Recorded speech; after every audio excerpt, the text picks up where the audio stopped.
Hey guys, I just finished the first leg of my journey. I'm on a mission today. Right now we're at my first base camp, and it was about a half an hour hike in. Bushwhacking, sun's just coming up. Isn't that nice?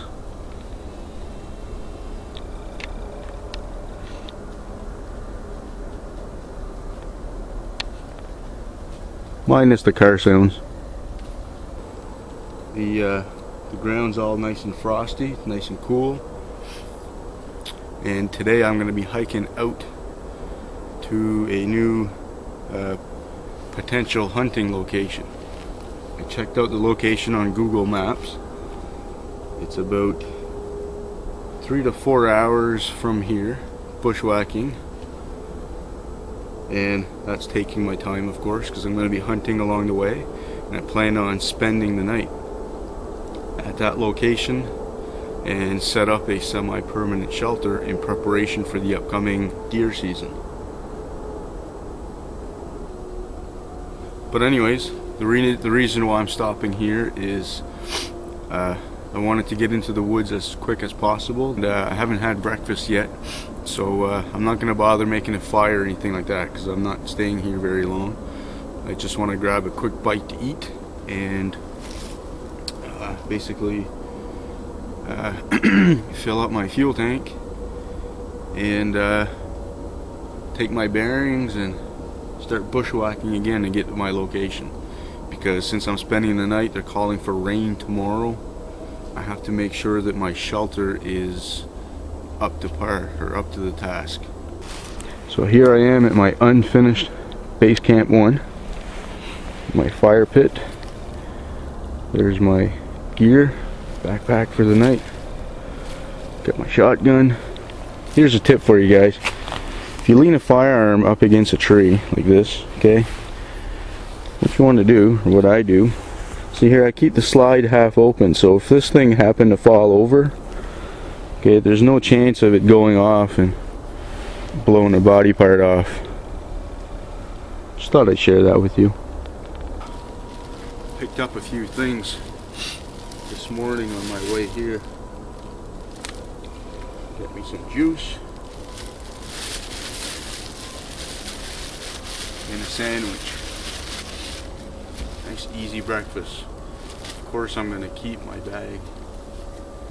That'll come in handy later. I don't plan on spending much time here this morning.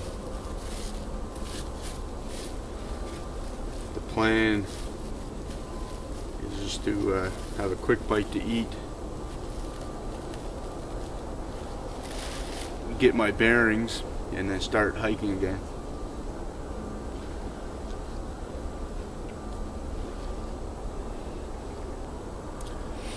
But anyways, I'm not going to waste the battery too much. It's pretty cold, so I figure it's not going to last very long. So, and I've got plenty of other videos to do. So I'm going to go ahead and cut this out. And if I see something interesting along the way, I'll definitely turn it on and share it with you. Holy crap. Well, the whole forest knows I'm here now. Thanks a lot, crows.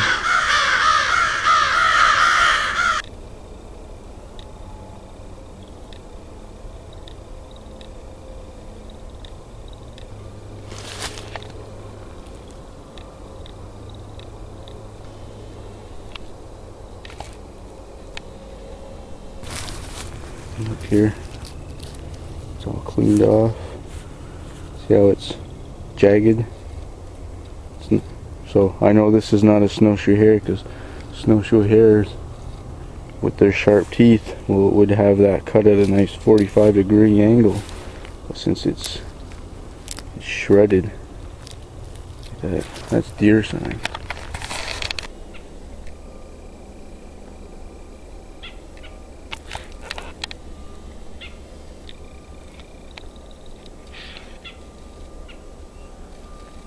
Came in through some some tall grass on the way in, and I spooked a bunny.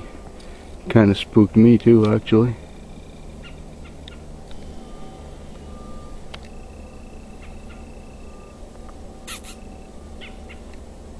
Looks like a pot.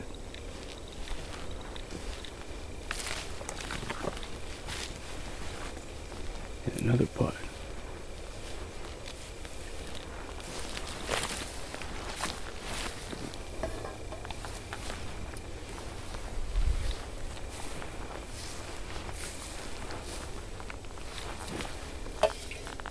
Old beat up pot with a hole in the bottom. Looks like someone shot it. Big pile of woods, or rocks. My mind's going kaput. A grill, beer bottle, a telltale sign that someone's been spending some time here. The remnants of a lean-to.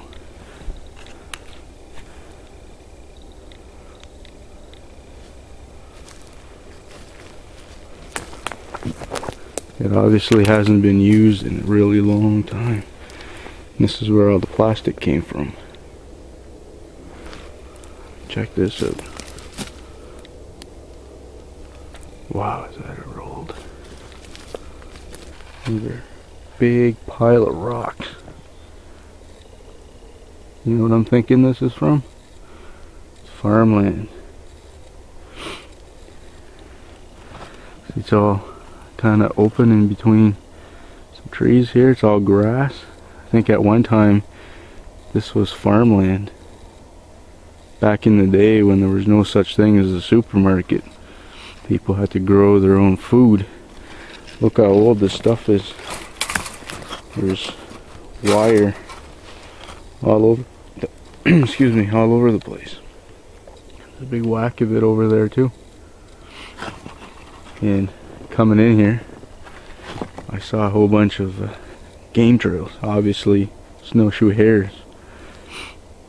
And what they do is they go from cover, like I just came out of there, from cover to cover. You got trails coming through here, so this would be a good spot for snaring snowshoe hares in the winter months. I'm gonna take a GPS point of this area and keep it in mind, because I think this would be a good spot to come in the winter. The land here sloping down, which is good, because when I plotted my course, I purposely went or chose this way, because when I was elbow deep in this stuff, I could tell that I was on the right track because of the sloping terrain. And as we all know, water flows downhill, which is another reason why I picked the direction that I did, because I expect to find water at one point or other, and we all know that water is life, right? And water also attracts animals. Look what I found, guys.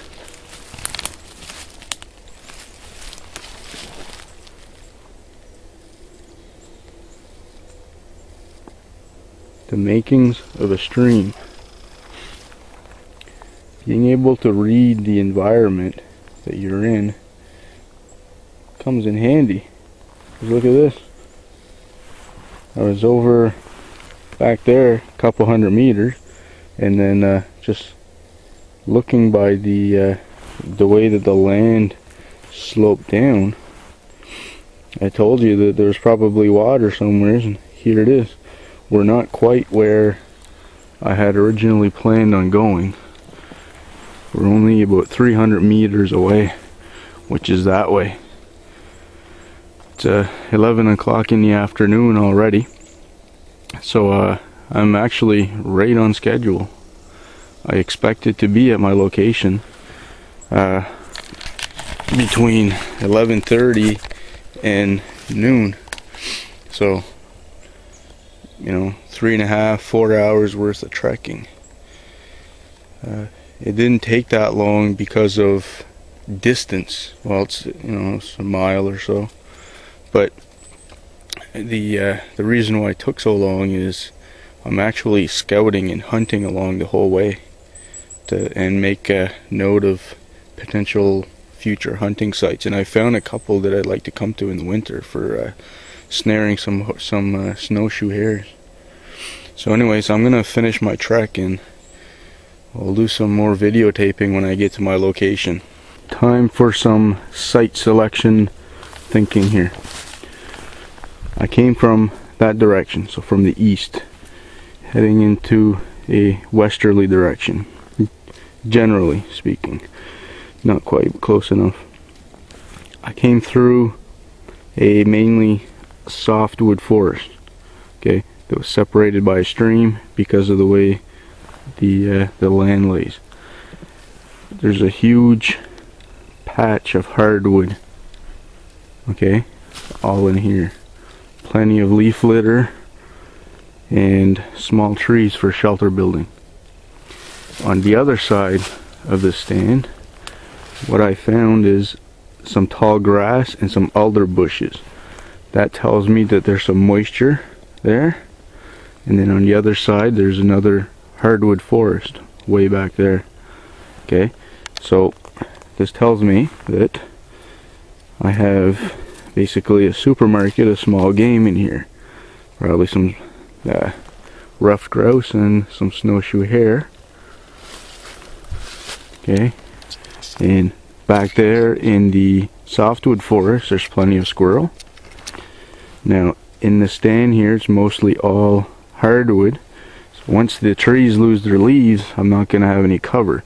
But what I did find is a small stand of softwood right here, so I'm going to go check that out. That looks like a promising spot to build a shelter right in there.